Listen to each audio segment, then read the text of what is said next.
이 밤에도 하나님께 기도함으로 경건의 시간을 갖겠습니다. 만물의 주인이시여 소유자이신 성삼위일체 하나님께 영광을 돌립니다. 주께서 아침이 되고 저녁이 되는 것을 즐거워하시고 또한 우리를 일하게 하시며 또한 쉴 수 있는 시간들을 허락하여 주셨습니다. 우리의 몸과 영혼이 주의 소유이므로 주께서 주시는 평안함만이 우리에게 진정한 쉼이 되는 줄로 압니다. 날마다 우리의 짐을 져주시고 이날 이 시간까지 우리의 모든 출입을 지켜주신 삼위 하나님을 찬송합니다. 이 시간도 매일 경건의 시간으로 보낼 수 있도록 우리의 마음과 생각과 뜻을 인도하여 주셨사오니 하나님께서 밤마다 우리를 교훈하여 주시고 권고하여 주시며 주님과 더욱 친밀한 시간을 보낼 수 있게 성령께서 충만한 조명의 역사로 우리를 다스려 주시옵소서. 이 시간 함께하는 주의 백성들을 기억하여 주시고 어디에 있든지 어떤 험악한 환경에 놓여 있든지 늘 인도하시고 보호하시고 해결할 힘을 주시며 주를 경외하고 주를 떠나지 않게 하여 주시옵소서. 주를 경외하는 말씀을 이 시간 주의 성령께서 우리의 입술과 생각과 마음에 지혜와 명철함을 주실 줄로 믿사오며 우리 주 예수 그리스도의 이름으로 기도합니다. 아멘.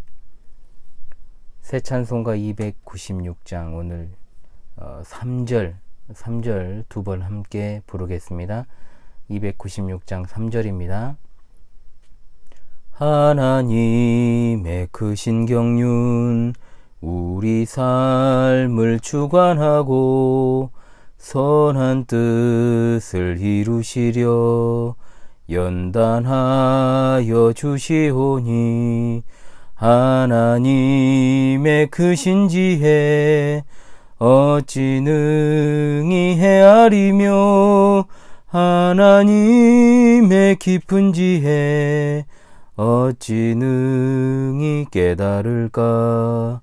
하나님의 크신 경륜 우리 삶을 주관하고 선한 뜻을 이루시려 연단하여 주시오니 하나님의 크신 지혜 어찌 능히 헤아리며 하나님의 깊은 지혜 어찌 능히 깨달을까. 하나님의 말씀은 사도행전 1장 6절에서 8절의 말씀이 되겠습니다. 사도행전 1장 6절로 8절의 말씀입니다. 그들이 모였을 때 예수께 여쭈어 이르되 주께서 이스라엘 나라를 회복하심이 이때이니까 하니 이르시되 때와 시기는 아버지께서 자기의 권한에 두셨으니 너희가 알 바 아니오. 오직 성령이 너희에게 임하시면 너희가 권능을 받고 예루살렘과 온 유대와 사마리아와 땅끝까지 이르러 내 증인이 되리라 하시니라. 아멘. 계속해서 사도행전의 말씀을 봅니다. 사도행전은 신약교회의 탄생과 성장에 있어서 대적들의 방해 속에서도 어떻게 하나님의 작정이 성취되어 가는가 여기에 관한 내용이라 했습니다. 사도행전은 누가복음의 연장선에 있고 복음서와 서신서의 연결고리이고 또 기점이 되는 것이 바로 예수 그리스도의 승천이라 했습니다. 오늘 읽은 내용은 바로 예수 그리스도의 승천으로 이어지는 내용입니다. 예수님께서 승천하시기 전 제자들에게 주신 명령이 무엇인지, 그리고 승천의 상황과 승천하신 후에 제자들이 어떤 행동을 했는지 여기에 대해서 살펴보므로 처음 시작되는 신약교회에 세우신 하나님의 작정과 명령이 무엇인가, 그와 비교해서 이 시대의 교회가 잃어버린 것이 무엇인지 우리가 살피고 우리가 나아갈 방향을 깊이 있게 상고하는 시간이 되길 원합니다. 오늘 읽은 6절에서 8절은 지상의 왕국과 영적인 천상의 왕국의 차이점이 나타나고 있습니다. 사도들이 모였을 때 이런 질문을 했습니다. 그 질문은 주께서 이스라엘 나라를 회복하심이 이때니까 라고 말입니다. 제자들은 4년 가까운 시간 동안 주님께 직접 가르침을 받았지만 그들은 하나님 나라에 대해 오해를 하고 있었습니다. 즉 사도들은 왕국에 관하여 묻고 있지만 그것은 지상의 왕국을 꿈꾸고 하는 말이었죠. 지상의 왕국의 특징은 부와 권력과 사치와 외부적인 평화와 그리고 그와 유사한 것들에 의존하고 있습니다. 그런데 제자들은 주님의 분부가 떨어지기 무섭게 마치 일의 대가를 바라는 듯한 말을 합니다.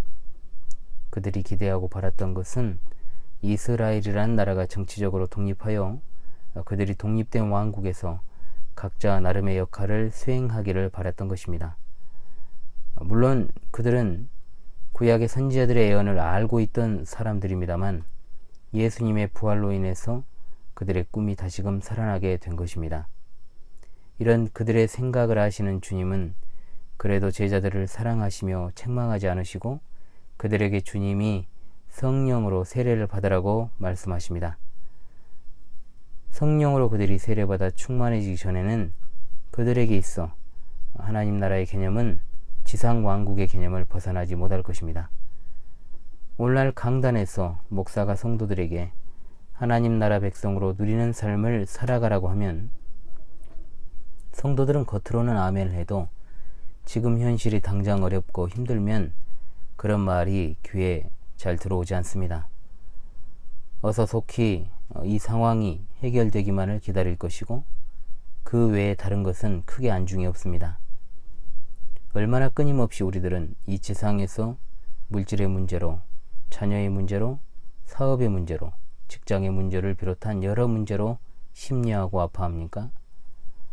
정말로 코로나 시대는 여러 가지로 우리에게 많은 고난을 가져다 주었습니다. 때로는 죽고 싶을 만큼 참으로 곤고하다는 생각을 하진 않습니까? 그럴 때마다 드는 생각은 주님은 왜 아직 오시지 않을까? 왜 주님은 택한 자녀들을 이렇게 힘들게 하실까? 왜 이렇게 우리의 삶은 안 풀리는 것인가? 그럴 때가 있지 않습니까? 제자들의 심리는 그렇습니다. 내가 지금 직장도 다 때려치고 가족도 멀리하고 주님만을 따라왔는데 이제 좀 내가 보상을 받아야 하지 않나. 주님이 어서 속히 이스라엘 왕국의 왕으로 등극하셔서 우리들이 그래도 한 자리씩 해야 살만할 것인데 라는 생각이 그들 마음 가운데 은연중에 있었던 겁니다. 그러나 공적 사역 내내 주님이 말씀하셨던 하나님 나라는 그런 개념이 아니었습니다.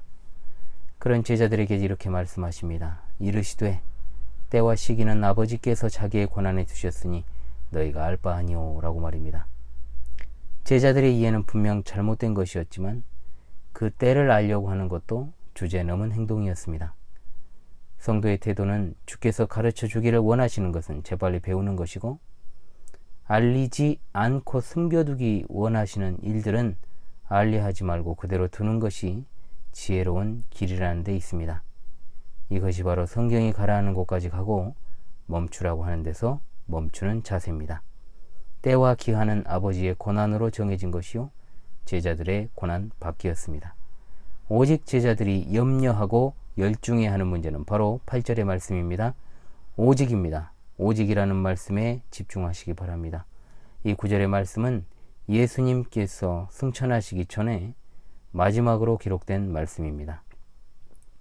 성령이 너희에게 임하시면 너희가 권능을 받고 예루살렘과 온 유대와 사마리아와 땅끝까지 이르러 내 증인이 되리라 하시니라.